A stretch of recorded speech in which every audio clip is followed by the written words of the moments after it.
Welcome to a compilation of hot takes. Hot take number one, ignore the mascara that is very much under my eyes and that I will not be removing because I am indeed too unbothered by it. One of the things that I've been thinking about more recently is that we should is this idea of making food slow again. I get it, we're all rushing to places. You know, maybe you have 3 kids, maybe you have 2 under 2, and you're trying to go to work and you're still trying to make the meals and you're still trying to clean the house and you're still trying to keep up with these daily activities that you have, and you have so much to do. Maybe you work 60 hours a week, maybe you work 70 hours a week, I don't know, maybe you're a doctor. But if we find ways to make time for videos such as this one, or entertainment or shows or movies, if we stay up to date with those, then why not use some of that time to prioritize our health? Why not prioritize what we're putting into our bodies instead of going out and getting ultra processed things because they're easier and more convenient? Why not try to attempt to make those? You know what, instead of buying those chips, maybe try to make your own chips. It could be a fun experience and it's much healthier for you because you know exactly what's going into that. You know the potatoes, where they're from, you know the spices, what you're putting in there, you know what kind of oil you're using, you know what the process is. Whereas if you're buying a prepackaged snack, it goes through a lot of chemical changes that factories do. Nothing wrong with factories. Hello, this is me editing here. I wanted to pause here and say that it goes beyond just chips. I'm not saying that you need to make chips or that you need to make a candy bar. I'm saying make things from scratch again and use ingredients that you have in your home again.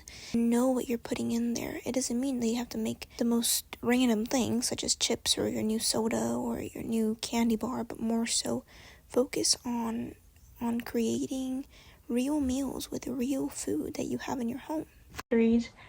But they purposefully put things in here that are going to preserve the food and make it last way longer for a longer shelf life.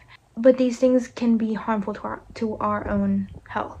And I think that's something that should be vital and important to us, far more than our entertainment, far more than a little bit of a 10-minute YouTube video, whatever it may be. It should be far more important than the movie that we're going to watch. I don't know. I think our priorities are not straight. We should prioritize our health. We should care more about what we're eating, especially what our kids are eating. There are way too many illnesses and way too many diseases that could be prevented by simply changing your diet while you can. Prevention starts with your diet.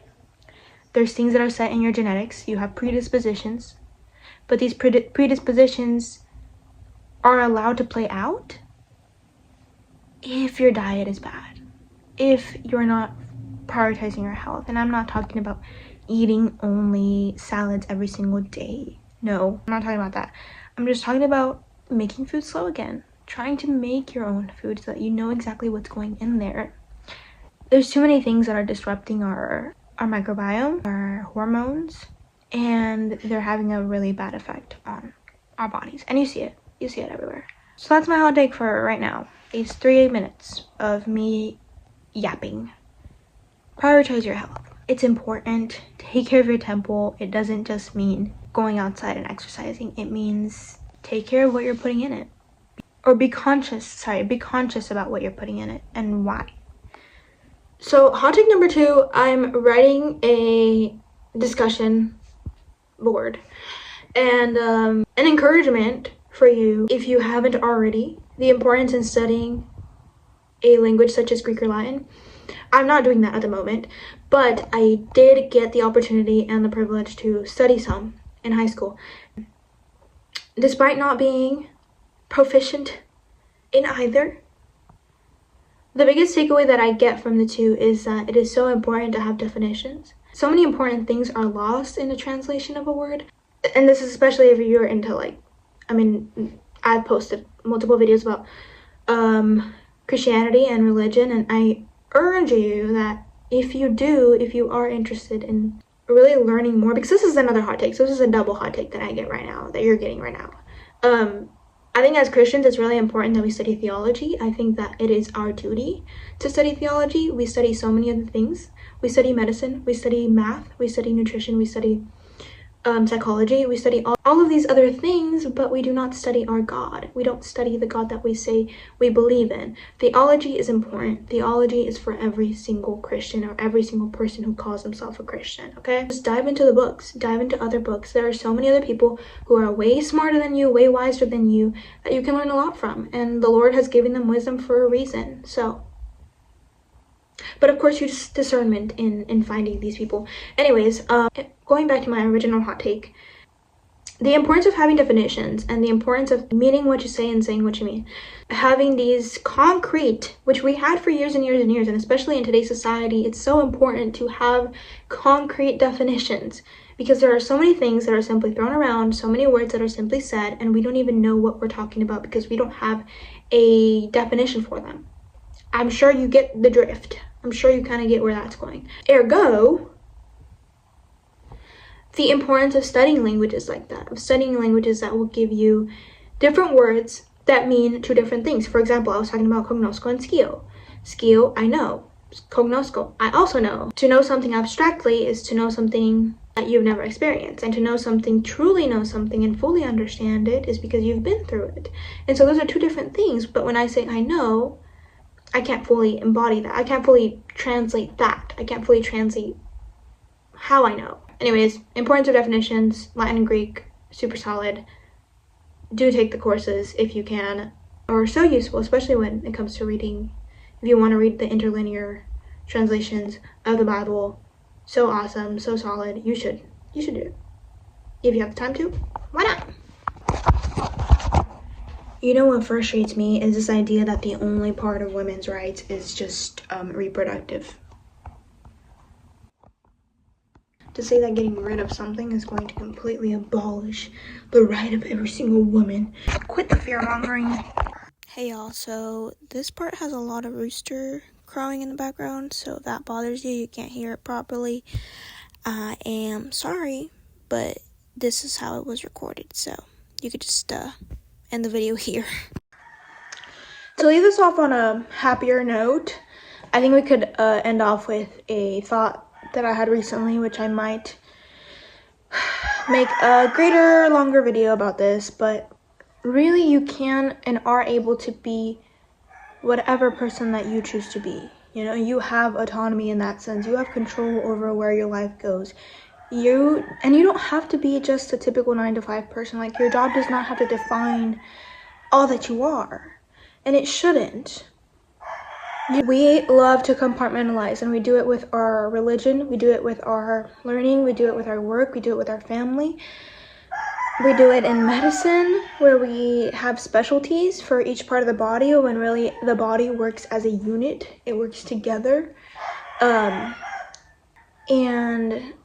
when it comes to our life, we tend to compartmentalize as well and say, well, I am a doctor, or I am a teacher, I am a mother. That's not all you are. You're not just a mother. You're a teacher to your kids. And it kind of makes me think about Barbie, because in a very funny way, it makes me think about Barbie, because Barbie was always like if y'all watched Barbie growing up, maybe not, maybe yeah, I don't know, I did. I would see her be a doctor, I would see her be a teacher, I would see her be a vet, I would see her be a pilot. And it's funny to me because I think that this can kind of relate to our lives. You don't have to be just a teacher.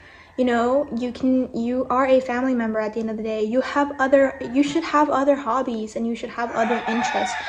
You might be a person who works at a retail store, but you have an interest in coffee, or you have an interest in teas, or you have an interest in tennis or weightlifting.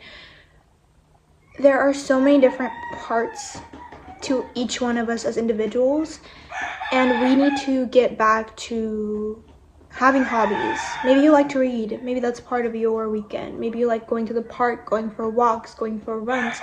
There's so much more to each individual person than simply their occupation. And this is why people like David Goggins are important. This is why we have these voices out there that are important. People love to mock David Goggins and say, oh, well, you don't have to go go, go, go all the time. You know, you don't need to be constantly driven to do all of these things. No, you don't need to. But what these people do is that they show up and they tell us, you know what, you have no excuses. You have no excuses. There are people who work 9 to 5s. There are people who are getting up early just to make time for their hobbies or just to make time for things that they truly, truly enjoy. And that is fine. And these are people who are telling you, hey, you know what?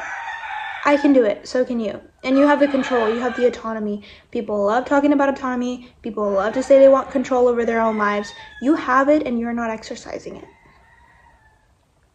It doesn't make sense. So exercise your right, your natural ability, I guess, instead of right.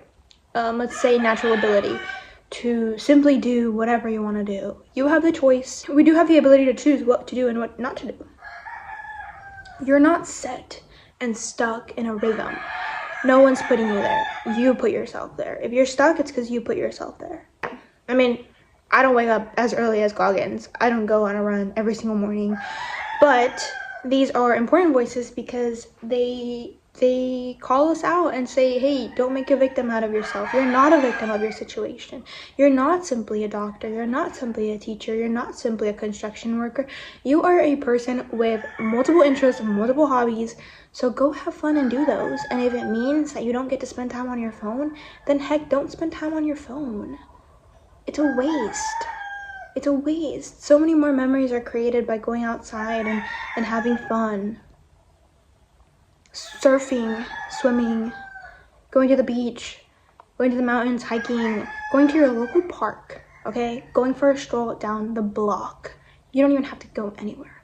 But so many great things are products of these everyday activities or activities that are just fun. Go outside, jump on a trampoline. I don't know. Just do something else, you know?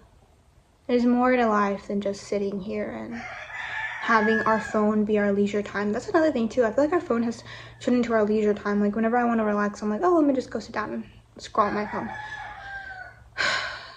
I feel like leisure time is an interesting thing. I should probably look into that. That's another video.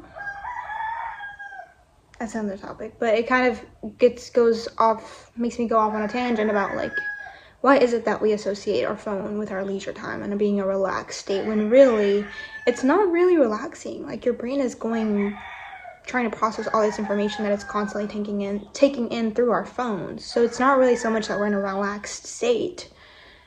Is it even real relaxation? I don't think it is. Food for thought. But yeah, that's what I wanted to end it off on. You just need to get out of that space of like, this is all I can do. No, you get to do your job. So now find out what else you get to do. Maybe you get to go on a walk. Maybe you get to walk your dog. Maybe you get to go to the store simply to look around. I don't know. Play an instrument. I will say that walking does prompt a lot of being alone with your thoughts, and I think that we should do more of that. And it's this introspection of thinking about what you're thinking about, why you're thinking what you're thinking.